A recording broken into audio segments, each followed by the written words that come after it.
Hello everyone, आप देख रहे हैं मेहरबान अंसारी यूट्यूब चैनल। दोस्तों, लगातार मैं लोकेराना लोकसभा में अन्य लोकसभा को लेकर चर्चा कर रहा हूं, लेकिन जो आज चर्चा होने है वो बहुत ही खास है। और इस चर्चा को सुनने से पहले आप हमारे चैनल को सब्सक्राइब जरूर कर ले, वे वीडियो को ज़्यादा से ज़्यादा शेयर करें, बेल आइकन को भी प्रेस जरूर कर ले। दोस्तों, लोकसभा चुनाव बहुत नज़दीक है और उसको लेकर चर्चा हमारे चैनल पर वे अन्य चैनलों पर भी जारी है।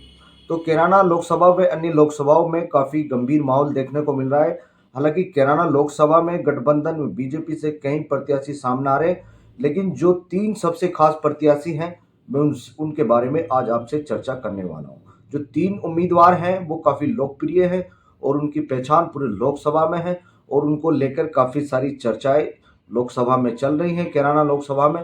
तो इसको लेकर मैं आज आप सबके सामने चर्चा करने वाला हूं और लगातार हर लोकसभा की मैं आप सबके सामने चर्चा करूंगा।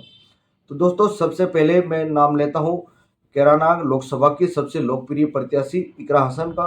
इकरा हसन, जो उनके सामने कई प्रबल दावेदार गठबंधन की ओर से निकल कर आ रहे हैं और वो भी क्षेत्रों में लगातार भ्रमण कर रहे हैं, लगातार चर्चा उनकी भी जारी है।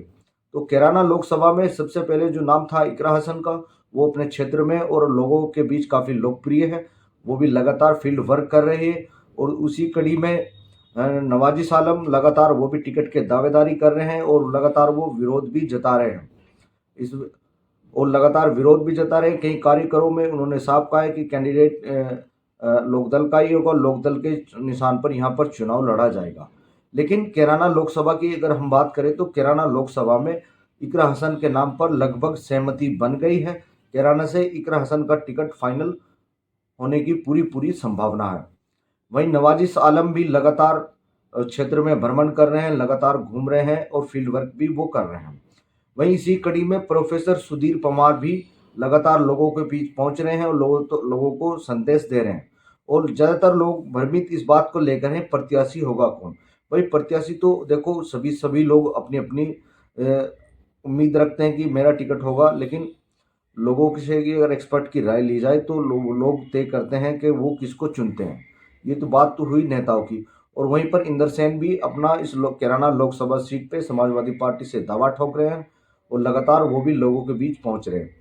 तो कैराना लोकसभा में गठबंधन प्रत्याशी लगातार अपनी छाप छोड़ रहे हैं और लगातार क्षेत्रों में घूमकर भ्रमण कर रहे हैं, लोगों की राय मांग रहे हैं, लोगों से जानकारी हासिल कर रहे हैं और लोकसभा को लेकर पूरी चर्चा इस टाइम बनी हुई है।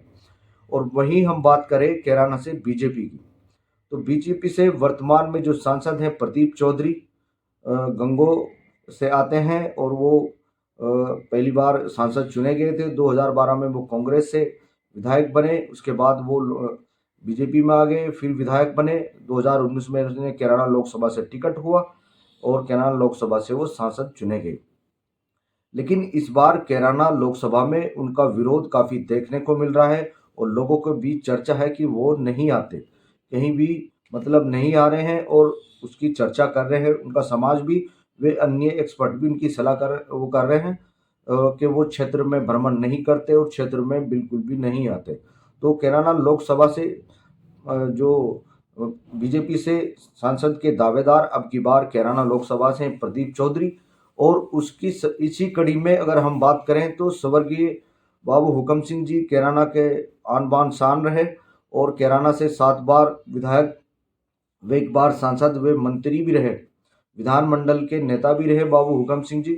उनकी बेटी मृगांका सिंह, हालांकि वो 3 चुनाव हार चुकी है, लेकिन क्षेत्र में अगर एक्सपर्ट की राय माने तो सबसे पहला जो बीजेपी की ओर से नाम आ रहा है वो श्रीमती मृगांका सिंह जी का नाम सबसे ऊपर चल रहा है।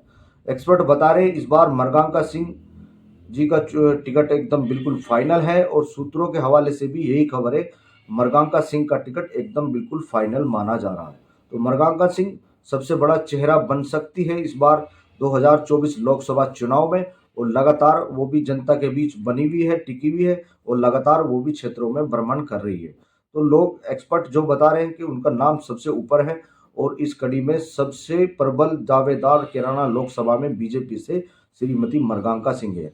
हालांकि लोगों के मुंह से सुनने में यह भी आता है कि उनको बेचारी शब्द भी उनके बार अब की बार जुड़ गया है। लोग कहते हैं कि वो 3 चुनाव हार चुके हैं, इस बार तो वोट भाई मृगांका सिंह को ही करेंगे।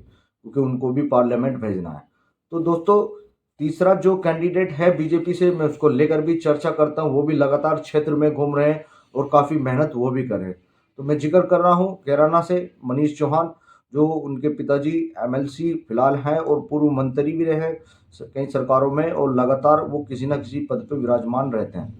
तो मनीष चौहान भी इस कड़ी में काफ़ी नाम उनका भी है, और वो भी लगातार क्षेत्र में भ्रमण कर घूम घूम कर लगातार प्रोग्राम कर रहे हैं, क्षेत्र में लगातार कड़ी में जुड़ते जा रहे हैं। तो बीजेपी से 3 नाम अभी खुलकर सामने आए हैं, और मैंने चर्चा की उन लोगों की जो गठबंधन से प्रत्याशी हैं। तो इस बार अगर देखा जाए कैराना लोकसभा चुनाव को लेकर, तो इकरा हसन व मरगांका सिंह के बीच मैच होना बिल्कुल तय है। जी हाँ, भाई ये भी एक राजनीति में क्रिकेट मैच की तरह होती है, और क्रिकेट मैच की तरह इस बार मरगांका सिंह और इकरा हसन के बीच मैच होना बिल्कुल तय माना जा रहा है। जीत के प्रबल दावेदार दोनों ही कैंडिडेट माने जा रहे हैं। तो दोस्तों, लगातार मैं आप सबके सामने कैराना लोकसभा में अन्य लोकसभा को लेकर चर्चा कर रहा हूं, और लगातार आगे भी ये मेरी चर्चा जारी रहेगी। अगर आपको कोई सवाल के आपके मन में है, वो कमेंट सेक्शन में हमें ज़रूर पूछ सकते हैं। और एक्सपर्ट की माने तो दोनों ही ओर से इकरा हसन व मरगांका सिंह का दोनों का ही टिकट फाइनल कैराना लोकसभा से माना जा रहा है। ये तो आने वाला समय बताएगा, और ये राजनीतिक लोग और उनके नेता तय करेंगे कि टिकट किसका होगा। लेकिन एक्सपर्ट सूत्रों की माने तो दोनों का टिकट एकदम बिल्कुल फाइनल है, और दोनों का ही टिकट कैराना लोकसभा से हो सकता है।